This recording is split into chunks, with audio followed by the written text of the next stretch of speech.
Epstein's filthy web. Trump and his cronies desperately clawing to keep the lid on. Here we go again with the biggest cover-up since someone tried to stuff a blue dress in a White House trash can. Because the Jeffrey Epstein saga is the gift that keeps on giving nightmares to every powerful scumbag who ever stepped foot on that pedophile island, or one of his private jets nicknamed the Lolita Express for very obvious and very disgusting reasons. This isn't some tidy little scandal with a beginning, middle, and end. This is a sprawling, nauseating spiderweb that stretches from Palm Beach mansions to royal palaces, from Wall Street trading floors to the goddamn Oval Office, with threads connecting politicians, billionaires, celebrities, scientists, and half the Ivy League like it was one giant fraternity of predators passing around kids the way the rest of us pass around appetizers at a Super Bowl party. And right now, in 2025, the Trump administration and its loyal lapdogs are doing everything short of setting the courthouse on fire to make sure those unredacted files stay buried deeper than Epstein himself, 6 feet under with a broken hyoid bone that nobody in MAGA wants to talk about. Let's be crystal clear. Donald Trump flew on that plane multiple times, bragged about how Jeffrey was a terrific guy who liked them on the younger side. Got banned from Mar-a-Lago only after Epstein allegedly assaulted an underage girl at the club, and still, to this day, his people act like any mention of flight logs is some deep state conspiracy cooked up by Hillary in a pizza basement. Spare me. We've got pictures of Ghislaine Maxwell grinning at Chelsea Clinton's wedding. We've got Bill Clinton's 26 trips. We've got Prince Andrew sweating through his lies on BBC. We've got lawyers, bankers, Nobel Prize winners, and half of Hollywood on the visitor logs. And yet the second anybody dares demand the full, unredacted truth, Mike Johnson and the MAGA circus start screaming about privacy rights for child rapists like they're defending the damn Constitution instead of their own guilty buddies. Mike Johnson, that sanctimonious little weasel who carries a pocket Bible but apparently skipped the parts about protecting the innocent, is out here filing motions and throwing tantrums because God forbid the American people see exactly who knew what and when. He wants redactions, delays, sealed documents, anything to slow this freight train down, and the Trump DOJ is cheering him on like it's a pep rally for perverts. They know once those files drop unredacted, the dominoes fall everywhere. Names, dates, addresses, video depositions, maybe even the infamous client list that Trump's own former Labor Secretary Acosta admitted existed when he gave Epstein that sweetheart plea deal back in 2008.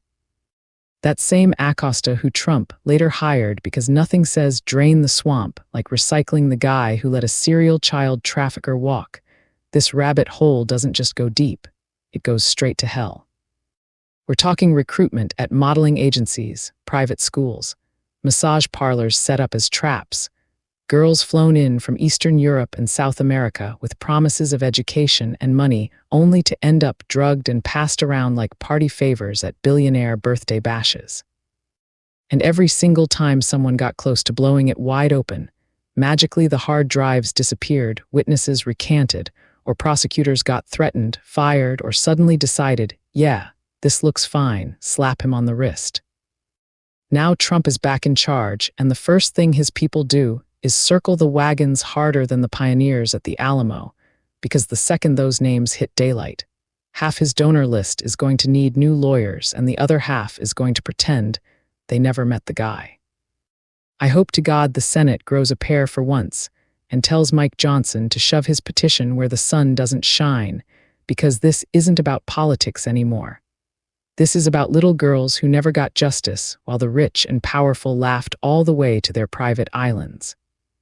This is about every parent who has to explain to their kid why monsters in tailored suits get away with things that would land the rest of us under the jail.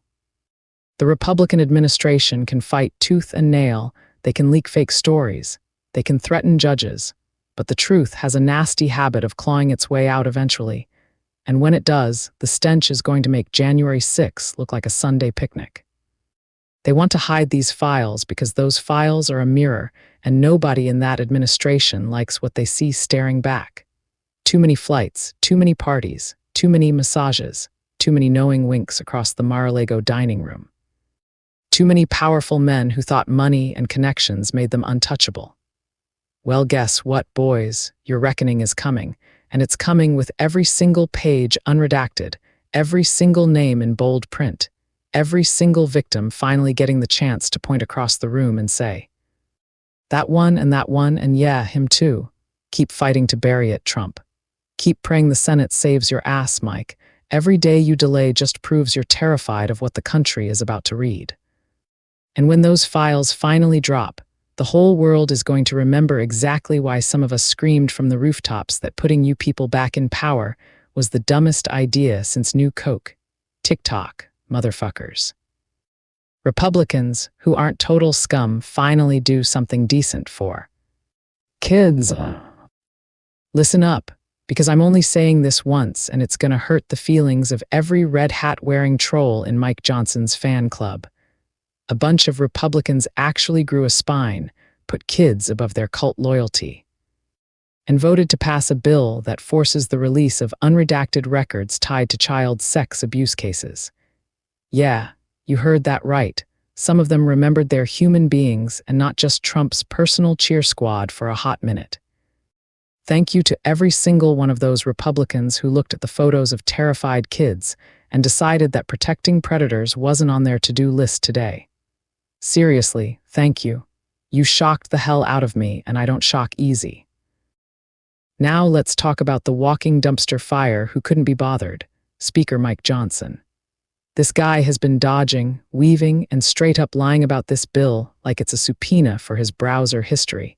He's the same clown who stood there with a straight face calling child molesters victims of some imaginary witch hunt. Victims? Are you kidding me, Mike? The only victims here are the kids who got raped while people like you clutched pearls over due process for monsters, due process for pedophiles. There's your MAGA family values in a nutshell, folks. This man is lower than pond scum and twice as slimy.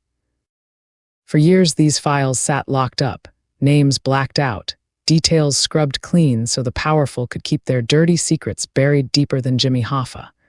Lawyers for the predators screamed privacy, while the rest of us screamed, let the sunlight in before one more kid gets hurt. And guess whose side Mike Johnson picked every single time? That's right, the side that keeps the redaction pens busy and the predators safe. But now the good guys and a handful of Republicans who apparently found their souls in the couch cushions finally rammed this thing through. No more black bars, no more hiding behind ongoing investigations that never go anywhere. Every name, every detail, every disgusting act out in the open where it belongs. I swear on everything holy, if some activist judge has to drag Mike Johnson into court again and threaten his smug ass with actual jail time to make him cough up the unredacted files, I will personally throw a party. Pop the champagne, fire up the grill, invite every survivor who's been waiting decades for this moment. Because nothing would be more satisfying than watching that Bible-thumping hypocrite sweat in an orange jumpsuit that matches his fake tan. He wants to preach about morality from the speaker's podium. Fine. Start by explaining why you fought tooth and nail to protect child rapists instead of the children they destroyed. Go ahead, Mike, I've got all day. This isn't about politics anymore, even though the MAGA crowd will scream it is. This is about little kids who couldn't fight back, who trusted adults that betrayed them in the worst ways imaginable, and who have been forced to watch those same adults get shielded by people wearing American flag pins and carrying pocket constitutions. Enough. The redacting game is over. The tampering is done. The truth is coming out whether Mike Johnson and his enablers like it or not, and when it does, the stench is going to knock half of Washington on its ass. To every survivor reading this, you were never the problem. The problem was always the cowards who looked the other way, who shook the hands of monsters at fundraisers, who decided votes and donations mattered more than your pain. Today, you're one giant step closer to justice, and nobody, no speaker, no lobbyist, no cult leader in a red tie is going to stop it now. And to the Republicans who voted yes, Don't expect me to send you flowers or anything, but damn, you did the bare minimum of human decency for once. Keep it up. Maybe there's hope for you yet. As for the rest of the MAGA diehards still crying deep state and fake news. About child rape cover-ups, go touch grass, preferably the kind that grows over prison yards, because that's where your heroes are headed. The files are coming, unredacted, unfiltered, unforgiving, and when they drop, the whole country is finally going to see exactly what kind of filth Mike Johnson and his buddies have been protecting all these years. Popcorn's on me. I just want to thank you all, like, share, and follow to stay connected. I am Santiago del Carmen Maria, the Queen of Crowning Thoughts, because I say it like it is. Copyright 2025 independent writer, Crowning Thoughts truth speaker, AI video content creator, writer, blogger, Santiago, DC. Maria, all rights reserved.